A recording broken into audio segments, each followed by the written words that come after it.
السلام عليكم. اليوم جيت لكم أفضل وأسهل طريقة لتشغيل جي تي اي 5 الأصلية على جوالك الأندرويد برابط مباشر جدا ومجاني شباب، ووقت موجود في هذا المحل. قل لي تشيكي، لا يا حبيبي تشيكي عايز وقت، عملات، تجميع، أشياء كثيرة يحتاج إليها. يجب عليك أن يكون لديك إنترنت قوي. أنا الإنترنت عندي حسب الإنترنت عندك، أنا عندي إنترنت ضعيف جدا شباب. شوفوا المحاك رهيب جدا شباب.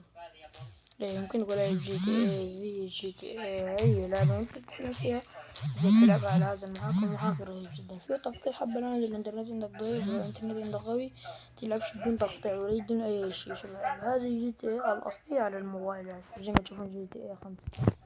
ضغط حرف الاي ونبدأ اللعبة. دراري شباب زي ما تشوفون الآن بدأنا لعبة جي تي اي 5 الأصلي على الجوال برابط سهل جدا. هذا المحاكي سأترك لكم رابط تحميله في أول تعليق.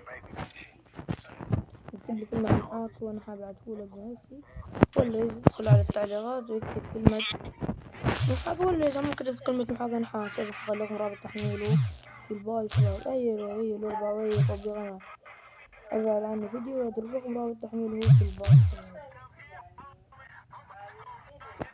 لما تكون جي تي اي 5 الأصلية شغالة على الموبايل برابط مباشر بطريقة سهلة جدا يا شباب.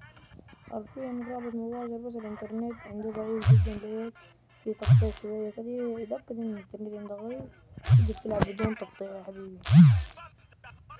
كل المهام موجودة، مقولكش في مهمة واحدة ولا شي. هذا المحاك رهيب جدا موجود فيه كل المهام. دراسة تقدر تلعب جي تي اي 5 الأصلية والمهام تفشل معك زي الأصلية شباب. شوفوا يا حبيبي أنا بلعب جي تي اي 5 الأصلية على جوالي من دون لازم